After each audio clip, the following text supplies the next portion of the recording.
नमस्कार दोस्तों, कैसे हो आप सब लोग। उम्मीद करता हूं आप सभी एकदम फिट चुस्त दुरुस्त होंगे और आपकी कॉम्पिटिटिव एग्जाम की तैयारी पूरे जोरों शोरों से चल रही होगी।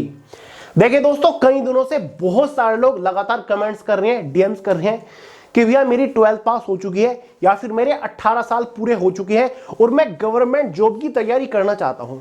तो कोई ऐसी गवर्नमेंट जॉब वैकेंसी बताइए, कोई ऐसा कॉम्पिटिटिव एग्जाम बताइए जिसको टारगेट करके हम तैयारी करना शुरू कर सके और फर्स्ट अटेम्प्ट में ही, पहली बार में ही उस एग्जाम को हम अच्छे मार्क्स के साथ क्रैक कर ले और बहुत ही जल्दी हमारे हाथ में एक highest paying reputed government job हो, जहां पर सैलरी भी बहुत बढ़िया मिलती हो, जहां पर विभाग भी बहुत बढ़िया हो, एक रेस्पेक्टेबल गवर्नमेंट जॉब हमारे हाथ में हो। बहुत सारे लोग कमेंट करते रहते हैं। तो गाइज, आज इस वीडियो में मैं आपको एक ऐसी ही सरकारी नौकरी के बारे में जानकारी दूंगा जिसको आप अभी से टारगेट कर सकते हो और 2026 में आपके हाथ में डेफिनेटली एक बढ़िया सरकारी नौकरी होगी। इस नौकरी के बारे में सभी लोग को पता है, पता भी क्यों नहीं होगा, क्योंकि ये सरकारी नौकरी हर साल जो निकल के आती है, 12वीं पास इसके लिए एलिजिबल होते हैं। तो इस वीडियो में मैं आपको ये तो बताऊंगा कि सरकारी नौकरी के लिए मिनिमम एलिजिबिलिटी क्राइटेरिया क्या है, साथ ही उसके एग्जाम पैटर्न, सिलेबस के बारे में भी जानकारी दूंगा। सबसे इंपोर्टेंट, इस एग्जाम के लिए तैयारी कैसे करनी है, ठीक है। ये तो बताऊंगा कि 2026 में फॉर्म कब आएंगे, एग्जाम कब होगा, लेकिन ये भी बताऊंगा कि तैयारी कैसे करनी है ताकि आप अभी से तैयारी में लग जाओ और पहले ही अटेम्प्ट में, मतलब पहली बार में ही एग्जाम को क्रैक कर लो अच्छे मार्क्स के साथ और आपके हाथ में डेफिनेटली एक बढ़िया नौकरी होगी। गाइस, इस भर्ती के थ्रू आपको सेंट्रल गवर्नमेंट लेवल की बहुत ही बड़ी बड़ी मिनिस्ट्रीज यानी कि मंत्रालय और डिपार्टमेंट ज्वाइन करने का मौका मिलता है। ये सभी डिपार्टमेंट्स आप इस भर्ती के द्वारा डायरेक्टली ज्वाइन कर सकते हो। स्क्रीन के ऊपर आपको पूरी लिस्ट दिख रही होगी। सेंट्रल गवर्नमेंट लेवल के बहुत बड़े बड़े डिपार्टमेंट है, रेप्यूटेड डिपार्टमेंट है। अगर इन डिपार्टमेंट्स के अंदर आपकी नौकरी लग गई ना तो लाइफ सेट हो जाएगी। और जस्ट आफ्टर 12th इन डिपार्टमेंट्स को ज्वाइन करने का इकलौता यही रास्ता है, सीएचएसएल वाली भर्ती।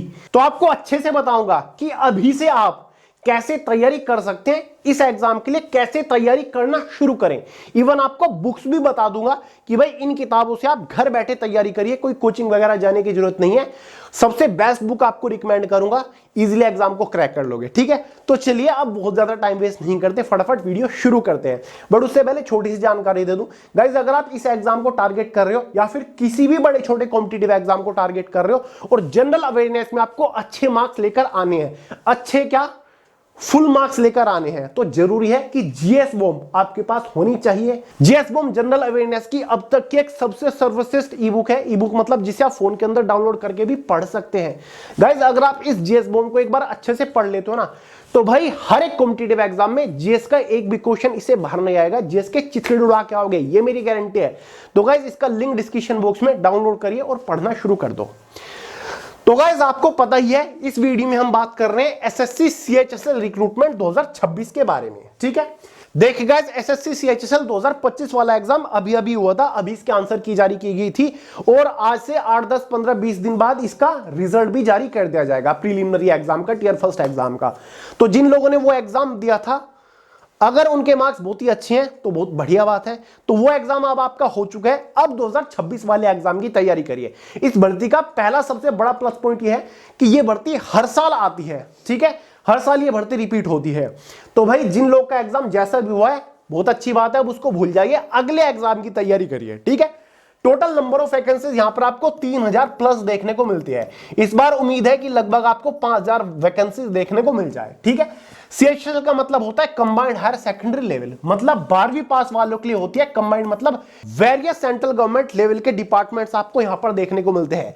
आपको केवल एक ही एग्जाम देना है और आपके पास बहुत सारे सरकारी विभाग ज्वाइन करने का ऑप्शन खुल जाता है, समझ गए। पोस्ट कौन सी होती है आपकी? जूनियर सेक्रेटरी असिस्टेंट की पोस्ट होती है, जिसे पहले एलडीसी लोअर डिवीजन क्लर्क की पोस्ट कहा जाता है। एक ही बात है, जूनियर सेक्रेटरी असिस्टेंट कह लो या फिर लोअर डिवीजन क्लर्क की पोस्ट कह लो। गाइस, ये ग्रुप सी की पोस्ट है।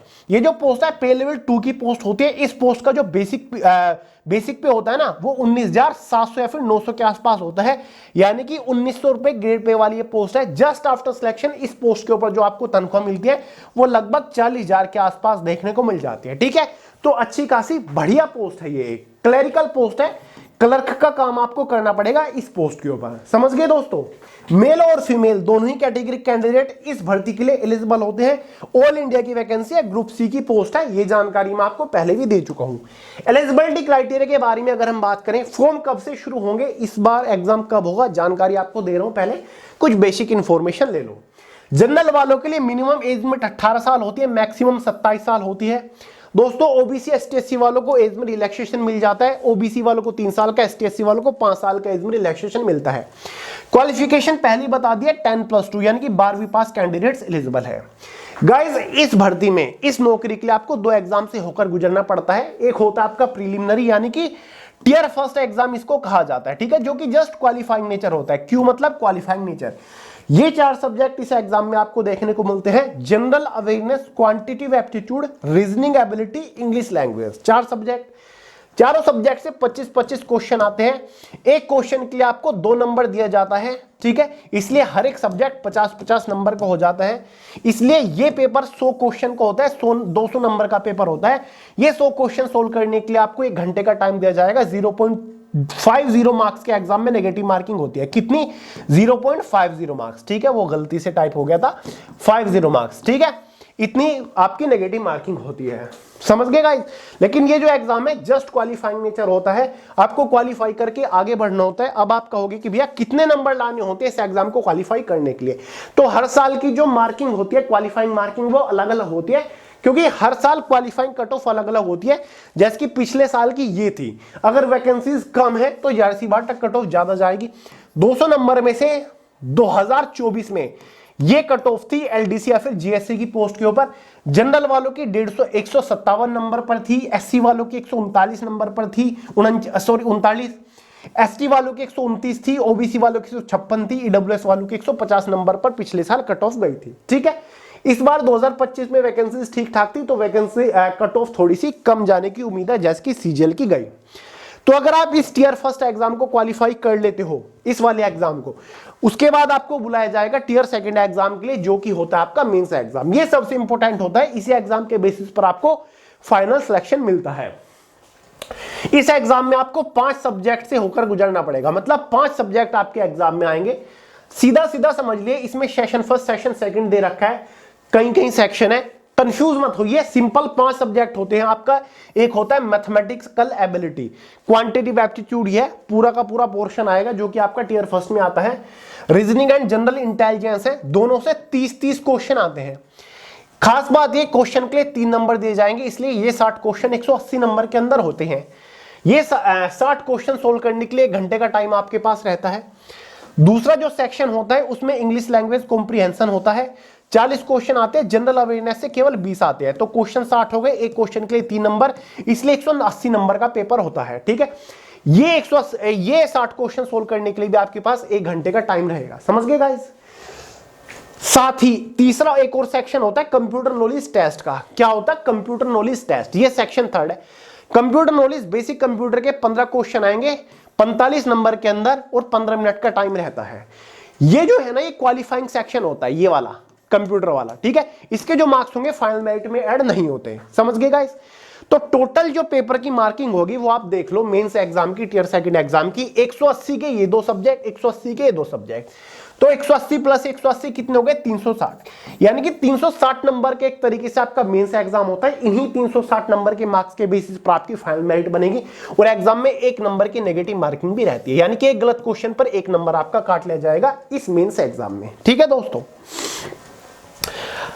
अब सिलेबस के बारे में बात कर लेते हैं दोस्तों। इसके एग्जाम का full detail syllabus subject wise topic wise PDF form में मैंने टेलीग्राम चैनल के अंदर प्रोवाइड करा दिया, लिंक डिस्क्रिप्शन बॉक्स में है। समझ गए?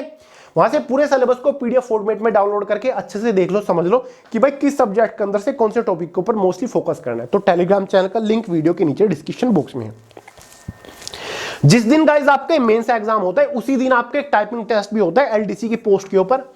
10 मिनट के टाइपिंग टेस्ट होता है। आपको टाइपिंग की स्पीड निकालनी होती है, या तो आप इंग्लिश की टाइपिंग कर लो गाइस, आपको 35 वर्ड पर मिनट की स्पीड निकालनी होगी, या फिर दोस्तों आप हिंदी की टाइपिंग कर लो, 30 वर्ड पर मिनट की स्पीड आपको निकालनी होती है, ठीक है, एलडीसी की पोस्ट के लिए। समझ गए? तो 10 मिनट का आपका ये सिंपल टाइपिंग टेस्ट रहता है। टाइपिंग टेस्ट होने के बाद फाइनल मेरिट आपकी बनती है मेंस एग्जाम के बेसिस पर, इन्हीं 360 नंबर के बेसिस पर। ये जो 360 नंबर थे मेंस एग्जाम के मार्क्स के बेसिस पर।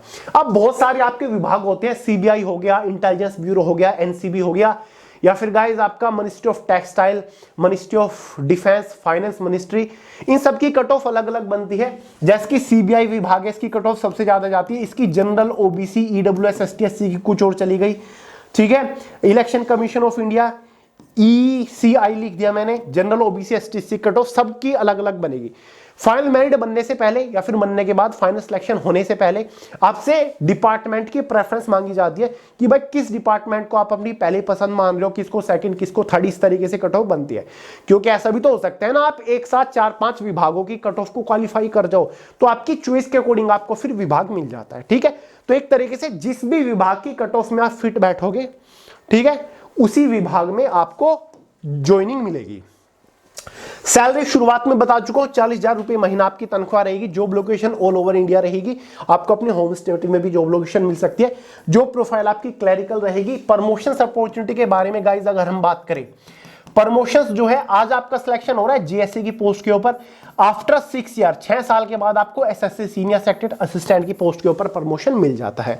विभाग आपके मल्टीपल होते हैं, लिस्ट मैंने आपको बता दी है डिपार्टमेंट्स की, समझ गए।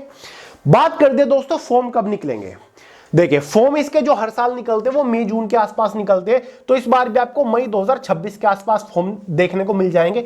फिलहाल दिसंबर चल रहा है, दिसंबर के लास्ट वीक या फिर जनवरी के फर्स्ट वीक में एसएससी अपना एनुअल एग्जाम कैलेंडर जारी कर देगा, उसमें आपको डेट्स का पता चल जाएगा। लास्ट डेट वही आपकी जून जुलाई 2026 रहेगी, एग्जाम वही आपका अगस्त 2026 तक कंडक्ट कराया जाएगा, tier first exam. General, OBC, EWS वालों के लिए 100 रुपए होते हैं, एसटी, एससी, साथ ही फीमेल्स के लिए यहां पर कोई भी फॉर्म फीस चार्ज नहीं किया जाता, इनके लिए फॉर्म बिल्कुल फ्री होता है। तो गाइज अब बात करते हैं इस वैकेंसी के लिए तैयारी कैसे करनी है, ठीक है। तो आज से आपके पास टाइम देखिए, अगर जून महीने, मई महीने के अंदर भी वैकेंसी निकल के आती है, एग्जाम आपका अगस्त महीने के अंदर होगा, तो भाई आपके पास कितना टाइम है, 6 मंथ्स का टाइम है। कितना टाइम है, 6 महीने का टाइम है। तो गाइज आपको इन 6 महीने को टारगेट नहीं करना, आपको आने वाले 3 मंथ्स को टारगेट करना है। अगर आप बिल्कुल फ्रेशर हो, आपको कुछ भी नहीं आता, तो इन 3 महीनों को टारगेट कर लो, ठीक है, कि मुझे 3 महीने के अंदर सिलेबस कवर करना है। पहले आपको पहले दिन टॉपर नहीं बनना है, इन 3 महीने के अंदर टॉपर नहीं बनना है। पहले आपको सिलेबस कवर करना है, 4-5 आपके सब्जेक्ट है, इन सब्जेक्ट को कवर करना है और आपको इन 3 महीनों के अंदर सब्जेक्ट कवर, मतलब सिलेबस कवर करना है, ठीक है। इन 3 महीनों को टारगेट कर लो कि मेरा तो एग्जाम 3 महीने बाद है और 3 महीने मुझे पढ़ाई करनी है, और इन 3 महीने में डेली आपको कम से कम 8 घंटे पढ़ना है, ये टारगेट कर लो। और जितना ज्यादा हो सके दोस्तों सेल्फ स्टडी को टाइम देना शुरू कर दो, ठीक है। क्लासेस वगैरह बहुत हो गई, कॉम्प्लीमेंट्री होती है, 8 घंटे में ऐड कर लीजिएगा अगर आपको क्लासेस वगैरह लेनी है, लेकिन 8 घंटे कम से कम आपको सेल्फ स्टडी को देना ही पड़ेगा, ठीक है। जो सब्जेक्ट आपको सबसे वीक लगता है कि भाई मुझे जनरल अवेयरनेस में प्रॉब्लम होगी, मेरा वीक है, उस सब्जेक्ट को डेली सबसे ज्यादा टाइम देना शुरू कर दो। कुछ लोग को लगता है कि मैथमेटिक्स में वीक हूं, तो उस सब्जेक्ट को रेगुलर बेसिस पर पढ़ना शुरू कर दो, वरना कोशिश करिए डेली 2 सब्जेक्ट्स पढ़ना शुरू कर दो डेली। जैसे कि आज आपने जनरल अवेयरनेस और मैथ्स उठा लिया, इन दोनों सब्जेक्ट को पढ़ो, ठीक है। जब इन दोनों सब्जेक्ट का एक-एक चैप्टर, एक-एक यूनिट पूरी हो जाए, उसके बाद 2 दिन बाद, 3 दिन बाद दूसरा सब्जेक्ट यहां पर स्विच कर लो। जनरल अवेयरनेस का एक पूरा chapter history of ancient India खत्म हो गया, तो यहां पर रीजनिंग ले आइए। मैथ्स का एक चैप्टर मान के चलो 70% खत्म हो गया, यहां पर आप इंग्लिश ले आइए, ठीक है। लेकिन अगर कोई ऐसा सब्जेक्ट है जो वीक है, आपको ज्यादा टाइम उसको देना पड़ेगा, तो उसको आपको डेली पढ़ना पड़ेगा। उस सिचुएशन में सब्जेक्ट को स्विच मत करिएगा, ठीक है। ज्यादा कोचिंग वगैरह लगाने की जरूरत नहीं है, यूट्यूब के ऊपर बहुत सारे अच्छे टीचर फ्री में अवेलेबल है।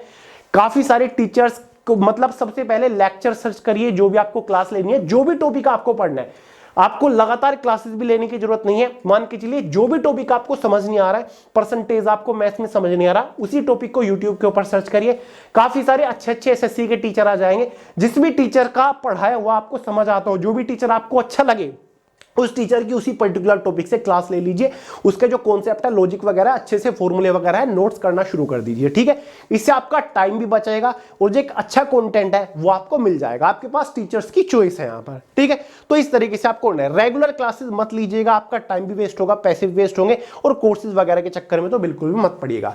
जनरल अवेयरनेस की प्रॉब्लम मैंने आपकी सोल्व कर दी, ठीक है। जीके जीएस की मैंने आपको जीएस बॉम्ब प्रोवाइड करा दी। ये ई बुक है, फोन के अंदर डाउनलोड करिए, लिंक डिस्क्रिप्शन बॉक्स में।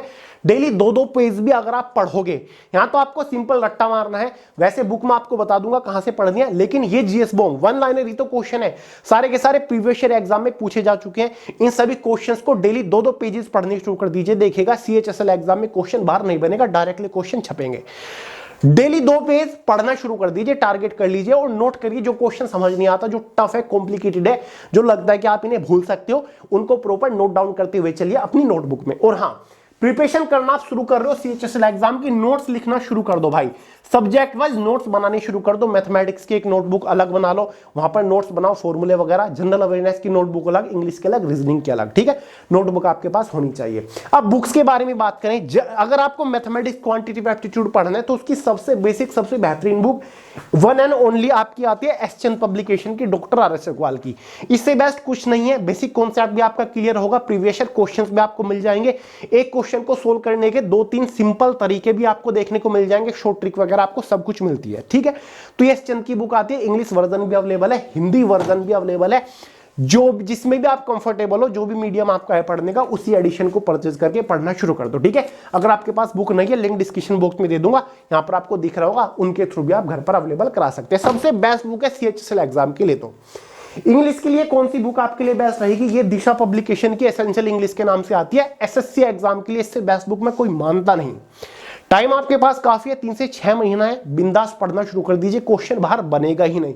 वर्क एक्सरसाइज दे रखे हैं, प्रैक्टिस एक्सरसाइज दे रखे हैं, घर बैठे उनको लगाइए, फिर देखते हैं एग्जाम में कैसे पीछे रहते हो।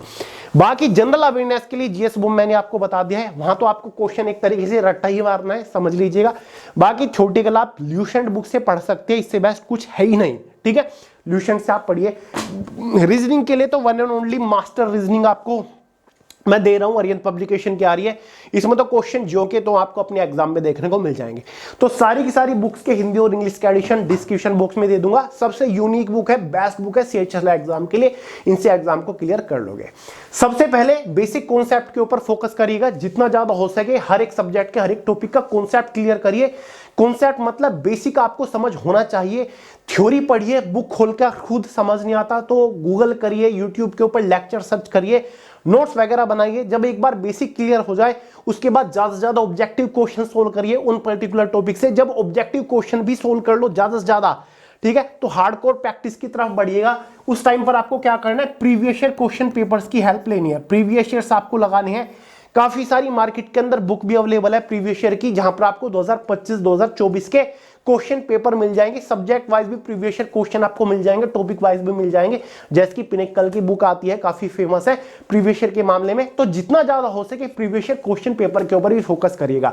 जो फ्रेशर्स कैंडिडेट्स हैं उनके लिए प्रीवियस ईयर क्वेश्चन पेपर लगाना ही नहीं बल्कि एनालाइज करना बहुत ज्यादा जरूरी है कि भाई किस लेवल के क्वेश्चंस आते हैं, किस टाइप के क्वेश्चंस आते हैं, उससे पूरा ओवरव्यू आपको मिल जाएगा। और 2025 में एडिक्यूटी ने एग्जाम लिया था, तो इसका फॉर्मेट समझना आपके लिए बहुत ज्यादा जरूरी है। 2025 के आंसर की आ चुके हैं, previous year question paper Google पर अवेलेबल हो चुके हैं, डाउनलोड करिए और देखिए। इतना एफर्ट तो आप कर सकते हो, ठीक है गाइस। तो फिलहाल इतना काम आप करिए, जल्दी ही एक फुल प्रूफ स्ट्रेटजी भी आपके लिए लेकर आऊंगा, तैयारी करना आप शुरू करिए। टाइम टू टाइम इसी चैनल के ऊपर मैं आपको एग्जाम की गाइडेंस देता रहूंगा, ठीक है। तो मैंने आपको वैकेंसीज के बारे में बता दिया, आप एलिजिबल हो या फिर नहीं हो आपको पता चल गया होगा। बढ़िया वैकेंसी है, भरोसा करके आप इसके लिए तैयारी कर सकते हो, ठीक है गाइस। तो चलिए, जैसे कोई भी अपडेट आता है इस भर्ती का, तुरंत इसी चैनल के ऊपर इन्फॉर्म करूंगा। तो गाइस, इस वीडियो में इतना ही था। पसंद आई हो लाइक करिएगा, दोस्तों के साथ शेयर करिएगा, चैनल को सब्सक्राइब करना मत भूलिएगा। मिलते हैं अगली वीडियो में बहुत ही जल्द, तब तक के लिए जय हिंद।